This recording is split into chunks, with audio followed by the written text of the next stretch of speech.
of us. That's why you donated to my foundation, Elon realized. It wasn't just about helping the students.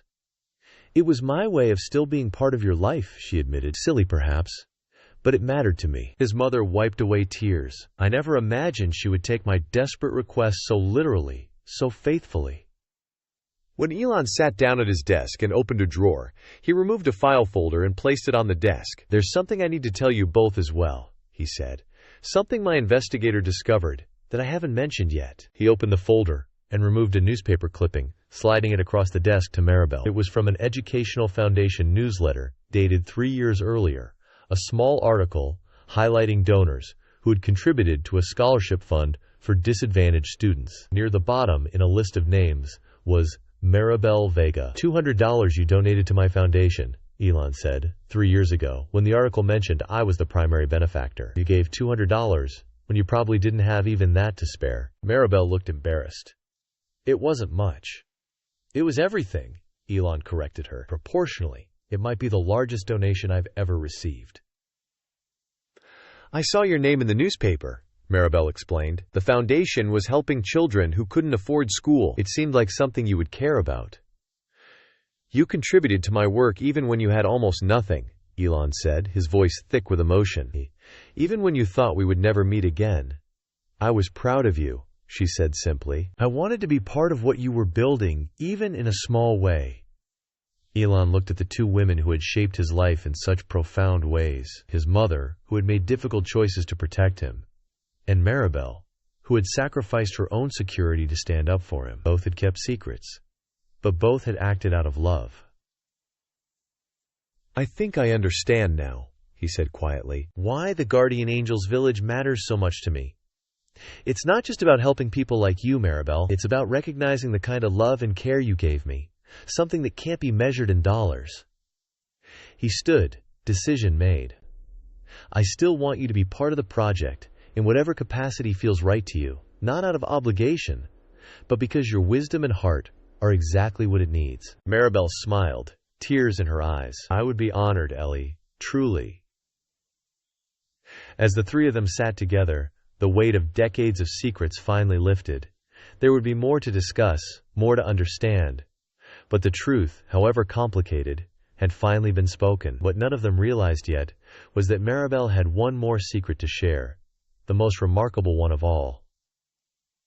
1 year later, Guardian Angels Village was thriving. What had begun as Elon's personal project had grown into something far more significant. A model being replicated in 3 other states, with international expansion planned for the following year. The original 50 residents had become a tight-knit community, each contributing their unique wisdom to the program. Some taught cooking classes for young parents.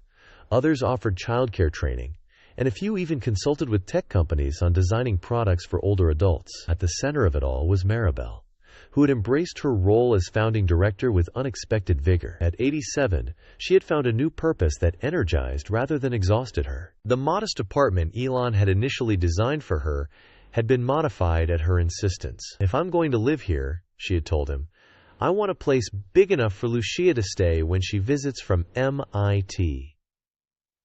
Today, Elon was visiting the village for their 1-year celebration. His children had insisted on coming too, even the teenagers, who had developed a genuine affection for the residents. After the official ceremony with speeches and a ribbon cutting for the new medical center, Elon found himself in Maribel's apartment for a quieter gathering. His mother was there, along with Lucia, home from her freshman year at MIT, and buzzing with stories about her robotics project. Your daughter is brilliant, Maribel told Elon proudly.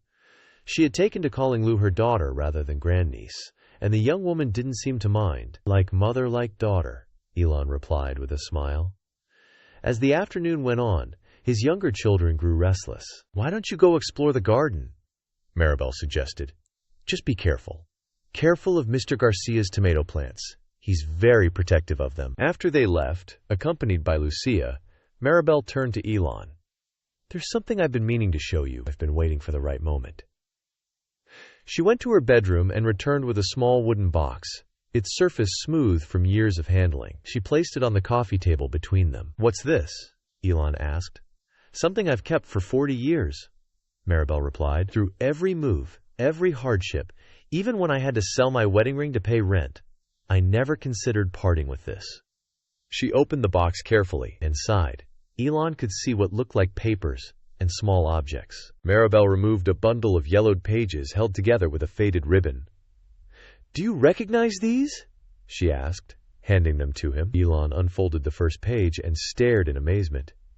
It was a childish drawing of a rocket ship labeled in a 6-year-old's handwriting. "Ellie's spaceship to Mars." He flipped through the pages. More drawings, crude blueprints, lists of inventions, even early attempts at computer code written in pencil on lined paper. "I saved everything," Maribel said softly. "Every drawing, every idea you shared with me when I left South Africa. These were the only personal items I took, besides clothes and my Bible." Elon looked up, deeply moved. "You kept all of these, all these years?" "Of course," she said, as if it were the most natural thing in the world. "I knew they would be important someday, just like I knew you would be important." "How?" Elon asked. "How could you possibly have known?" Maribel exchanged a glance with his mother, who nodded encouragingly. "There's something else I never told you," Maribel said. "Something about the night before I left South Africa." Elon waited, sensing this was the final piece of the puzzle. "Your mother came to my room very late. She was afraid." "Afraid of what?" "Your father might do. Afraid for your future without me there to buffer his harshness." Maribel's voice grew softer. "She asked me to make a promise." "What kind of promise?" Elon asked. "She asked me to always look out for the special light in you, even from afar, to keep faith in your potential when others might try to diminish it." Elon turned to his mother. "Is this true?" She nodded, tears in her eyes. "I was desperate. I knew you would be lost without Maribel, but I couldn't stop her from leaving. It was an impossible request, asking someone to guard a child from thousands of miles away, but I promised anyway." Maribel continued, "And I kept that promise. I followed your progress through any newspaper article one could find. I saved every mention of your name, every photograph." She reached into the box again and pulled out a stack of carefully preserved newspaper clippings, articles about PayPal, SpaceX, Tesla, and so on, each one showing Elon's rising trajectory. "When I couldn't afford newspapers, I would go to the library. The librarians thought I was strange, this old woman always asking for articles about Elon Musk." She smiled at the memory. "I told them you were my son. It was easier than explaining the truth."